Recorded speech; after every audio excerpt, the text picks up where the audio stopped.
छानबीन के लिए सीबीआई को नियुक्त किया गया है और आज सीबीआई का इस छानबीन का तीसरा दिन है और जो सुबह से ही गहमा गहमी भरा है, पूछताछ से भरा हुआ है। सुबह सुबह जो 4 ट्रेनी पीजी डॉक्टर्स आए उनसे सीबीआई के ऑफिसर्स ने पूछताछ की। इसके बाद दिल्ली से 7 सदस्यीय एक टीम आज कोलकाता पहुंची। साथ में 3D स्कैनर लेके ये टीम आई है और संभवतः जो सूत्र बता रहे हैं, इस 3D स्कैनर का इस्तेमाल आरजीकर अस्पताल में डिजिटल एविडेंस गैदर करने के लिए, एकत्रित करने के लिए किया जाएगा। इसके अलावा जो फॉर्मर प्रिंसिपल हैं आरजीकर के, संदीप घोष, जिन पर सारे आरोपों सारी उंगलियां लग रही हैं, उंगलियां उठ रही हैं, उनको भी पूछताछ के लिए आज सीबीआई दफ्तर में बुलाया गया है।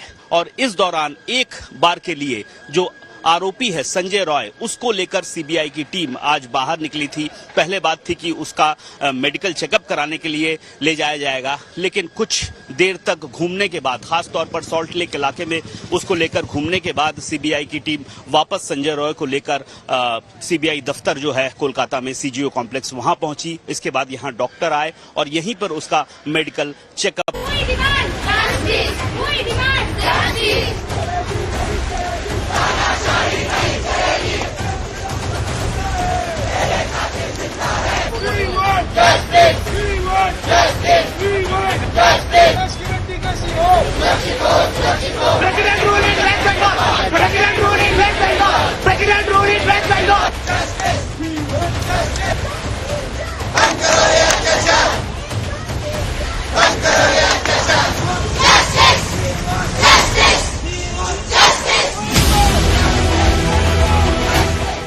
कोलकाता में डॉक्टर के साथ हुई बर्बरता के बाद सरकार के एक्शन से डॉक्टरों का गुस्सा धीरे धीरे शांत हो रहा था कि 14 अगस्त की रात में आरजीकर अस्पताल में होने वाले उपद्रव के बाद डॉक्टरों का गुस्सा फिर से भड़क गया है। जूनियर डॉक्टर्स ने पूरे देश में अपना विरोध तेज कर दिया है। कोलकाता के आरजीकर अस्पताल में डॉक्टरों के विरोध प्रदर्शन में अस्पताल के दूसरे स्टाफ भी शामिल हो गए हैं।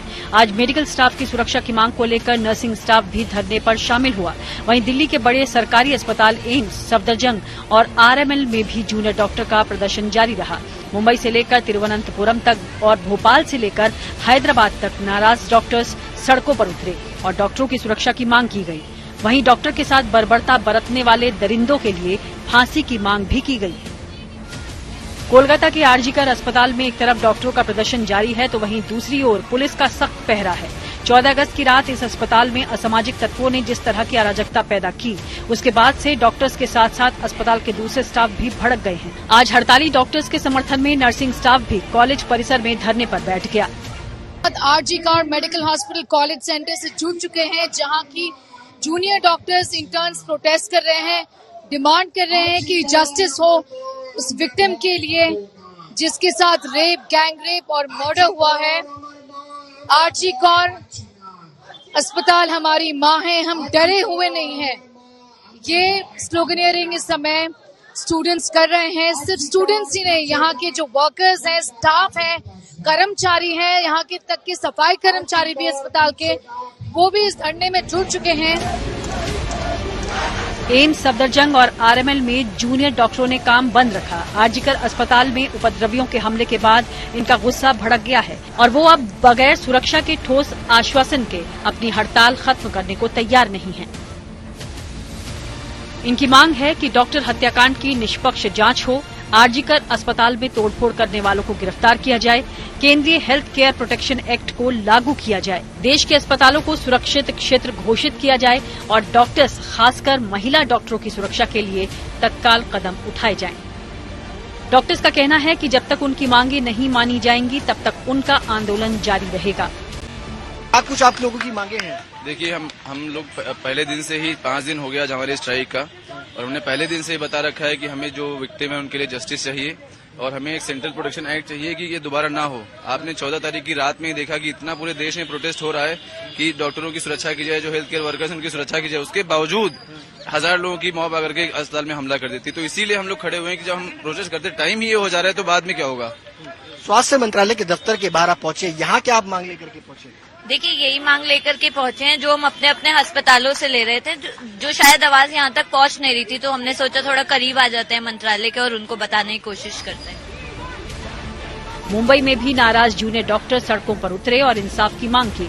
उनका कहना था कि जब अस्पताल में ही डॉक्टर सुरक्षित नहीं होंगे तो कहां होंगे। मुंबई के नायर अस्पताल में डॉक्टर्स के साथ साथ नर्सिंग स्टाफ भी विरोध प्रदर्शन में शामिल हुआ। वहीं तिरुवनंतपुरम में भी डॉक्टरों ने विरोध मार्च निकाला और कहा कि कोलकाता का मामला केवल डॉक्टर्स तक ही सीमित नहीं है, बल्कि ये मामला महिला सुरक्षा से भी जुड़ा हुआ है। इस वक्त हम तिरुवनंतपुरम में हूँ, जहाँ पे डॉक्टर्स एक प्रोटेस्ट मार्च कर रहे हैं। जैसे आप देख सकते हैं, यहाँ पे डॉक्टर्स जो Thiruvananthapuram medical college, regional cancer centre और श्री चित्रा तिरुनाल इंस्टीट्यूट की डॉक्टर्स है, उनका प्रोटेस्ट हो रहे हैं। इसमें resident doctors, PG, UG, dental college students सब लोग हैं। भोपाल में भी डॉक्टर्स के बीच नाराजगी देखी गई। यहाँ के हमीदिया अस्पताल और गांधी अस्पताल के डॉक्टर्स ने कोलकाता की घटना के विरोध में मार्च निकाला। यहाँ के एम्स में भी जूनियर डॉक्टर हड़ताल पर हैं। मध्य प्रदेश के करीब 3000 डॉक्टर्स के हड़ताल पर चले जाने की वजह से यहाँ के अस्पतालों में ओपीडी सर्विसेज बाधित हो गई। देश भर में डॉक्टरों के बीच गुस्से का माहौल है। भोपाल एम्स के डॉक्टर तो लगातार हड़ताल पे थे ही। अब मध्य प्रदेश के जो तमाम जूनियर डॉक्टर्स हैं, सरकारी अस्पतालों में, मेडिकल कॉलेजों में जो सेवाएं दे रहे हैं, वो भी आज से हड़ताल पे चले गए हैं।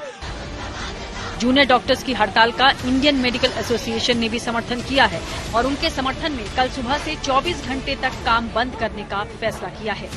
कोलकाता से स्नेहा मोरदानी के साथ bureau report, good news today.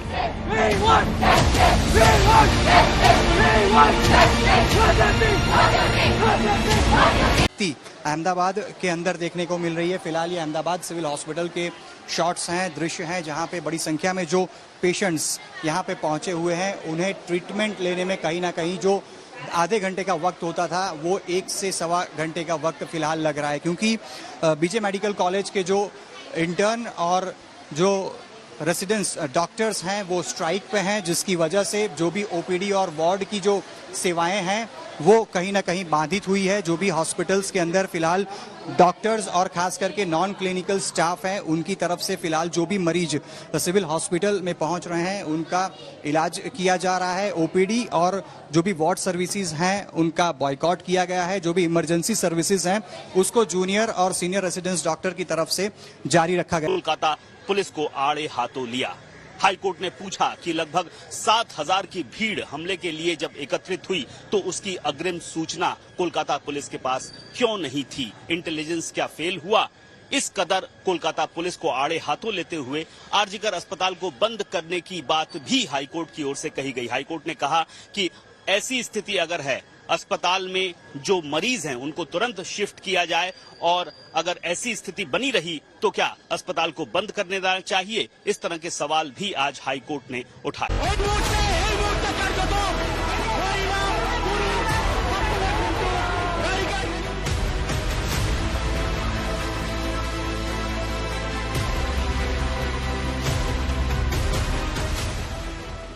Kolkata के आरजीकर अस्पताल के कैंपस में अभया के इंसाफ की मांग करता पोस्टर और इमरजेंसी के बाहर लगी बैरिकेडिंग ये बताने के लिए काफी है कि इस अस्पताल को दरिंदगी और अराजकता दोनों से जूझना पड़ा है। इन घटनाओं से अस्पताल पर लगे दाग को छुपाने के लिए अस्पताल के कैंपस में भारी भरकम पुलिस फोर्स तैनात कर दी गई है। 8 अगस्त की रात यहाँ दरिंदगी का ऐसा खूनी खेल खेला गया जिससे पूरा देश आहत है।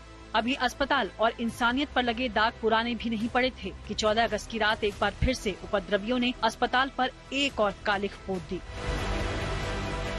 14 अगस्त की आधी रात हजारों की भीड़ अस्पताल के बाहर इकट्ठा हो जाती है और उपद्रव करने लगती है।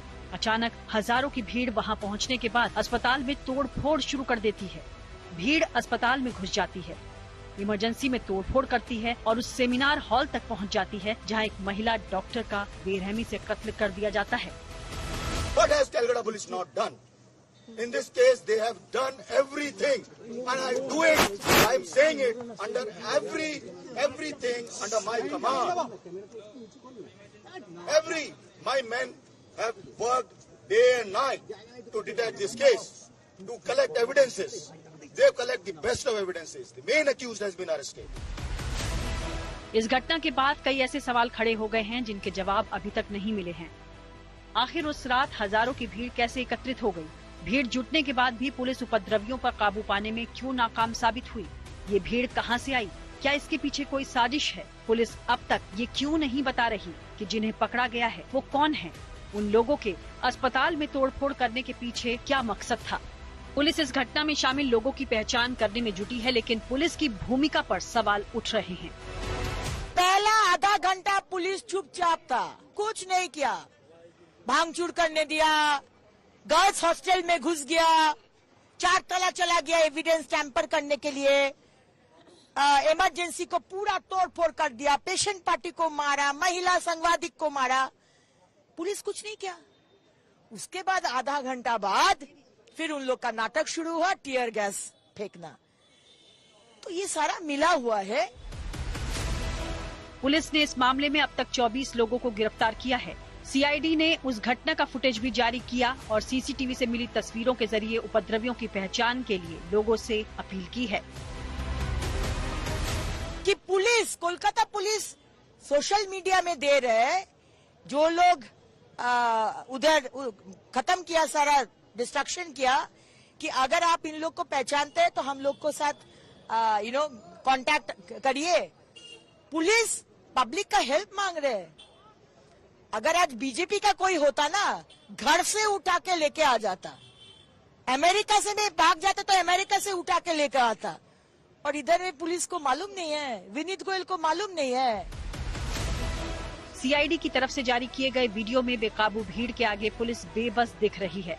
पुलिस और प्रशासन की बेबसी से कलकत्ता हाईकोर्ट भी नाराज है। आज हाईकोर्ट ने इस मामले पर सुनवाई के दौरान सरकार पर सख्त टिप्पणी। श्री मेडिकल कॉलेज में होती हुई बर्बरता को देखकर सरकार का ये बड़ा निर्णय लिया गया है। स्वास्थ्य मंत्रालय की तरफ से सारे हेल्थ इंस्टीट्यूशंस को कहा गया है कि अगर डॉक्टरों पर हमला हो तो 6 घंटे के भीतर उस पर एफआईआर दर्ज कराना जरूरी है, और ये जिम्मेदारी जो है हेड ऑफ इंस्टीट्यूशन की ही होगी। जिस तरीके से लगातार डॉक्टर्स धरने पर हैं आरजी मेडिकल कर में हुई बर्बरता को लेकर एक फीमेल डॉक्टर के साथ, उसके बाद ये बड़ा निर्णय लिया गया है स्वास्थ्य मंत्रालय की तरफ से और हर राज्य में और हर हेल्थ इंस्टीट्यूशन।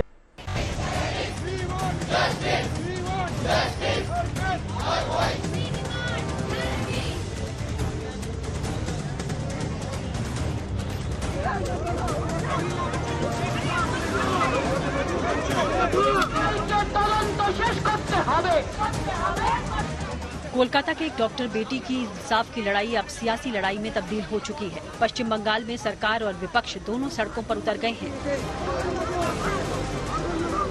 कोलकाता की सड़कों पर डॉक्टर के साथ हुई दरिंदगी का विरोध करने के लिए खुद प्रदेश की मुख्यमंत्री ममता बनर्जी ने पदयात्रा निकाली। ये ममता सरकार का कोलकाता में हुई हैवानियत के खिलाफ विरोध प्रदर्शन है। देश भर में चल रहे बंगाल सरकार के खिलाफ विरोध प्रदर्शन से ममता सरकार इस केस में चौतरफा घिर चुकी है। लिहाजा टीएमसी ने डैमेज कंट्रोल की फुल तैयारी कर ली है।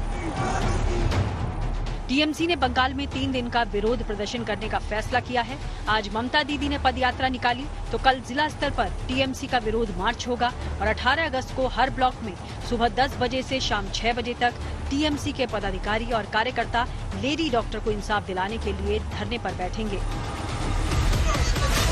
सड़क पर केवल ममता ही नहीं उतरी है, बल्कि बीजेपी भी सरकार के खिलाफ प्रदर्शन करने के लिए सड़कों पर उतरी है। कोलकाता की इन 3 तस्वीरों से अंदाजा लगाया जा सकता है कि बंगाल में डॉक्टर हत्याकांड का मामला कितने उबाल पर है। न केवल शहर शहर डॉक्टर सड़कों पर हैं, बल्कि लेडी डॉक्टर को इंसाफ मिले इसके लिए टीएमसी डैमेज कंट्रोल में लगी है। तो वहीं बीजेपी नेता ममता सरकार के खिलाफ विरोध प्रदर्शन जाहिर कर रहे हैं। और जब बंगाल सरकार के खिलाफ बीजेपी नेता सड़क पर उतरे और नारेबाजी शुरू की तो प्रदर्शनकारियों को सड़क से हटाने के लिए पुलिस ने बीजेपी समर्थकों को हिरासत में ले लिया। यहाँ पे देखिए बैठे हुए हैं बीजेपी के बहुत सारे समर्थक और ये हटना नहीं चाहते, यही देखा जा रहा है। अभी इसके बाद यहाँ पे क्या होगा वो आप अंदाजा ही लगा सकते हैं। जैसे ही शायद दूसरे बीजेपी के समर्थकों को हटाया गया था, जो यहाँ पे बैठे हुए हैं उनको भी शायद हटाया जाए। इस स्पॉट की दूरी आरजीकर से बहुत ज्यादा नहीं है, कुछ 800 मीटर 1 किलोमीटर के बीच में ही है। और यहाँ पे पुलिस की जो यहाँ पे उपस्थिति है, अगर आपको दिखाई यहाँ पे देखिए बहुत सारे पुलिस के अफसर जो है वो यहाँ पे है। कॉम्बैट फोर्स भी है, कोलकाता पुलिस की तरफ से भी यहाँ पे जो रैफ है उसको भी डिप्लॉय कर दिया गया है।